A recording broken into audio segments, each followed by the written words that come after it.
السلام علیکم ورحمۃ اللہ وبرکاتہ۔ ناظرین خوش آمدید ہے آپ کا یو ایم نیٹ ورکس میں۔ تو آئیے آج ہم مولانا سے ایسے ٹاپک پہ بات کریں گے جو کہ آج کل بہت موضوع سخن میں ہے اور ٹرینڈ میں ہے، اور شادیوں کا سیزن بھی چل رہا ہے۔ تو آج ہم اسی کے تعلق سے مولانا سے کچھ سوالات کریں گے اور ان کے جوابات چاہیں گے۔ تو مولانا آپ سے ہمارا پہلا یہی سوال ہے کہ اسلام نے نکاح کو اتنی اہمیت کیوں دی؟ وعلیکم السلام ورحمۃ اللہ وبرکاتہ۔ جس ٹاپک کو ہم کور کرنا چاہ رہے ہیں واقعتاً یہ بہت اہمیت کا حامل ہے اور ویری امپورٹنٹ ٹو ڈسکس۔ اس پہ بات چیت ہونی چاہیے اور یہ میسیج کمیونٹی کو جانا چاہیے کہ اسلام نے نکاح کو کیوں اتنی اہمیت دی۔ دیکھیے، اسلام نے نکاح کو ایک عبادت قرار دیا، ٹھیک ہے، اور اس عبادت کے ذریعے خاندانوں کا ملاپ، دو فردوں کے ملاپ سے بھی اوپر، یعنی دو فردوں کا ملنا جلنا تو ہوتا ہی ہے، لیکن دو فردوں کا ملنا جلنا ہی نہیں بلکہ خاندانوں کا ایک دوسرے سے ربط و ضبط، خاندانوں میں پھیلاؤ، اور اس کے علاوہ جو سب سے اہم چیز نکاح کے ذریعے سے جو ڈیمانڈ کی گئی ہے، یا اللہ تبارک و تعالیٰ کی منشا اور اللہ کے رسول کی منشا اور شریعت کی منشا جو ہے وہ یہ ہے کہ سماج میں اور سوسائٹی میں پاکیزگی، اخلاقی پاکیزگی، مورل ہے نا، مورلی کرپٹ نہ ہو سوسائٹی۔ جنرلی دیکھنے میں یہ آتا ہے کہ سوسائٹی میں بہت سارے کرپشنز وہ یہیں سے نکل کے آتے ہیں۔ کیا ہوتا ہے، اسلام ایک نیچرل ریلیجن ہے، فطری مذہب اور انسان کو فطری طور پہ رہنے میں زیادہ عافیت ہے نا۔ فطری طور پہ آپ جئیں گے، فطری طور پہ اپنی زندگی گزاریں گے اور فطرت کو فالو کریں گے، ہے نا، تو اس سے جو فساد کے اندیشے ہیں نا وہ بالکل ختم ہو جاتے ہیں۔ یوں سمجھیے، میں کم نہیں کہوں گا بلکہ ختم ہو جاتا ہے، ٹھیک ہے۔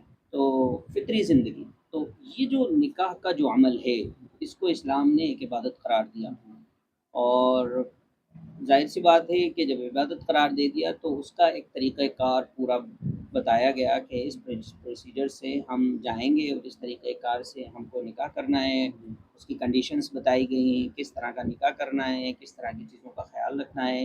شریعت مطہرہ نے ان تمام چیزوں کا خیال رکھتے ہوئے ایک فطری چیز کو وجود بخشا، ٹھیک ہے۔ ایک اجنبی مرد و عورت ایک دوسرے سے ملتے ہیں اس نکاح کے ذریعے سے، اور پھر وہاں سے نسل انسانی کا بقا شروع ہوتا ہے، یعنی اس کے ذریعے سے جو افزائش نسل کا جو معاملہ ہے وہ وہاں سے شروع ہوتا ہے۔ سوسائٹی میں پاکیزگی، پاکیزہ اخلاق لوگ پیدا ہوتے ہیں۔ جو کرپشن سوسائٹی میں، ایک سوشل کرپشن جو ہوتا ہے، جو مورل کرپشن پھیل سکتا ہے، اس کا سد باب ہوتا ہے۔ ظاہر سی بات ہے، فطرت پہ اگر آپ لگام لگائیں گے تو وہ کہیں نہ کہیں جا کر کے کیا ہوتی ہے کہ وہ ان نیچرل طریقے سے لوگ پھر اس کو پوری کرنے کی کوشش کرتا ہے۔ اس کو یوں ہی سمجھ لیں آپ کہ ایک آدمی کو بھوک لگ رہی ہے، اگر آپ بھوکے کو کھانا نہیں دیں گے تو کیا کرے گا، وہ کوئی نہ کوئی تو راستے فائنڈ آؤٹ کرے گا۔ تو یہ جو نیڈ ہے، انسانی نیڈ اللہ تعالیٰ نے جو انسان کے اندر رکھی ہے، جنسی خواہش، سیکشل ڈیزائر جس کو ہم کہتے ہیں، تو یہ ظاہر سی بات ہے ایک بڑی ضرورت ہے انسان کی، اور اس کو پورا کرنا بہت ضروری ہے اور فطری طور پہ پورا ہونا چاہیے، اور حلال طریقے سے اور صحیح طریقے سے پوری ہو، اور ایسا نہ ہو کہ اس کے پورا نہ ہونے کی وجہ سے سوسائٹی میں کرپشن پیدا ہو جائے، وہ والا کرپشن، مورل کرپشن جس کو ہم کہیں گے، ٹھیک ہے۔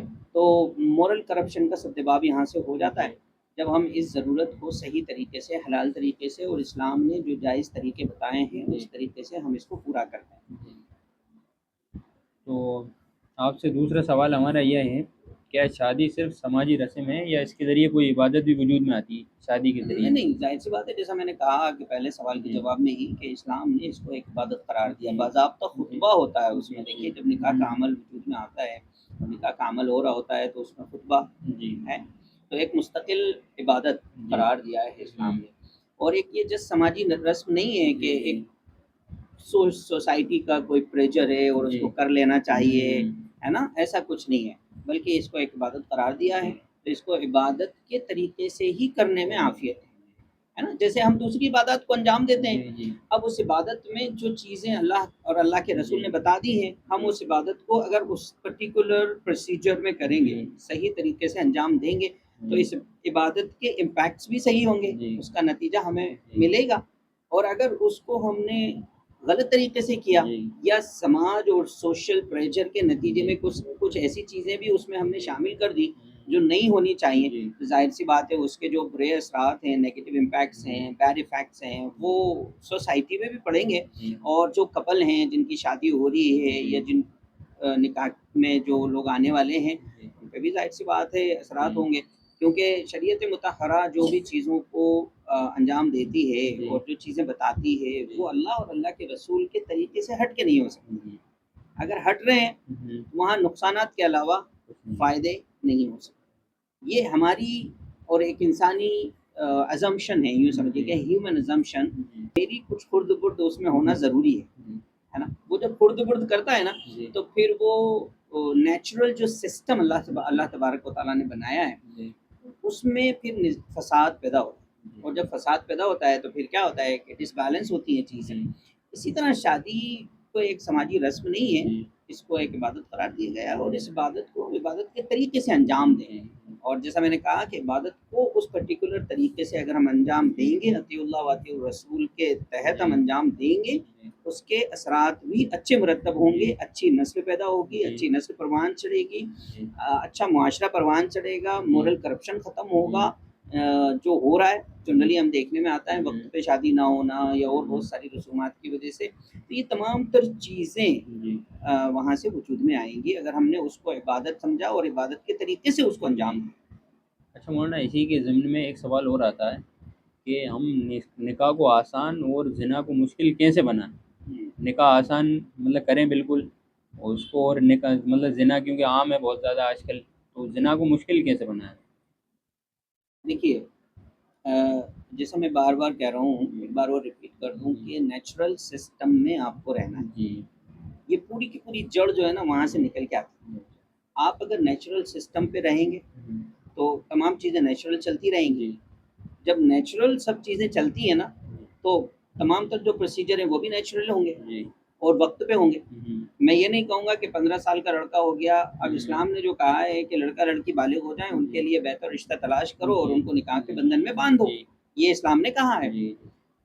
اب ہمارے یہاں پریشانی کیا ہو گئی کہ بالغ ہونا تو دور، بلکہ ابھی صاحب 25 سال کے ہوئے ہیں، ابھی بہت ٹائم ہے. ابھی صاحب ابھی تو 20 سال ہی عمر ہوئی ہے نا، ابھی تو 22 سال ہی عمر ہوئی ہے. اچھا ابھی تو بچہ جاب ہی نہیں کر رہا، ابھی گھر نہیں ہے، مکان نہیں ہے، بہت سارے اور چیزیں ہم اس کے ساتھ جوڑ دی ہم نے. جناب جب تک بچہ ویل سیٹلڈ نہ ہو، بچہ جب تک کام کاج صحیح سے کرنا رہا ہو، جب تک اس کے اندر پختگی نہ آ جائے. اور ہم پختگی پتہ نہیں کس چیز کو سمجھتے ہیں. اسلام پختگی یہ کہہ رہا ہے، دیکھیے اسلام کہہ رہا ہے کہ بچہ بچی بالغ ہو، آپ ان کی شادی کر دو. تو اسلام کیا ہے، وہ بڑے بڑے کرپشنز کو کا سدباب کرتا ہے. جب آپ دیر کرتے ہیں نا چیزوں پہ، یہ سسٹم سے ہٹتے ہیں، نیچرل سسٹم سے ہٹتے ہیں، تو پھر وہاں پریشانیاں وجود میں آنا شروع ہو جاتی ہیں. ظاہر سی بات ہے، جب جیسا میں نے کہا تھا شروع والے سوال میں کہ یہ ایک بھوک ہے، جیسے ہمیں کھانے کی بھوک لگتی ہے، بالکل اسی طریقے سے ایک انسان جب وہ اس عمر کو پہنچ جاتا ہے تو اس کو بھوک لگنی شروع ہوتی ہے. ایک سیکشول ڈیزائر کو پورا کرنے کے لیے اس کو بھوک لگتی ہے. اب اس کی اگر یہ ضرورت صحیح طریقے سے نہیں پوری ہوگی تو یہ وہ پوری کرے گا، کہیں سے بھی پوری کرے. فمن ابتغى وراء ذلك فاولئك هم العادون، ہے نا. جب قرآن خود کہہ رہا ہے کہ ایسا ہو سکتا ہے، ان نیچرل سسٹم کی طرف آدمی جا سکتا ہے، یہ گویا کہ قرآن انڈیکیشن دے رہا ہے آپ کو. جب قرآن کہتا ہے کہ فمن ابتغى وراء ذلك، تو اس میں یہی ہے کہ وہ ایک انڈیکیشن ہے کہ انسان کی جب صحیح طریقے سے ضرورت پوری نہیں ہوگی تو وہ غیر صحیح طریقے کی طرف جائے گا. نیچرل سے نہیں ہوگا تو ان نیچرل کی طرف جائے گا. تو وہ یہی رہا ہے کہ جب نیچرل جو ایک نکاح کا سسٹم اللہ سبحانہ و تعالیٰ نے خاص کر مسلم سماج کو دیا، اسلام کے ذریعے سے ایک بڑی نعمت سمجھنا چاہیے، اس کو نعمت ہے، تو ہم ان نیچرل کی طرف کیوں جائیں؟ اور جب اللہ اور اللہ کے رسول کہہ رہے ہیں کہ بھئی آپ کو بلوغت کے بعد شادی کر دینی ہے اچھا رشتہ تلاش کر کے، تو ہم بقیہ چیزوں کو کیوں وہاں جوڑتے ہیں کہ نہیں یہ بھی پوری کرنا ضروری ہے؟ کیا میں شریعت سے زیادہ اسمارٹ ہو گیا، یا میں اللہ اور اللہ کے رسول سے نعوذ باللہ من ذالک ان سے زیادہ اسمارٹ ہو گیا، ان سے زیادہ میری انڈرسٹینڈنگ ہو گئی؟ ہوتا یہی ہے کہ جب وحی سے ہٹتا ہے آدمی، وحی سے ہٹتا ہے میں آپ کو بالکل بیک لے جا رہا ہوں. جی وہی سے جب ہٹتا ہے نا جی آدمی جی تو پھر وہ اپنے لاز لے کے آتا ہے. جی جب خدائی قانون سے ہٹتا ہے جی تو پھر انسانی قانون کی طرف آتا ہے.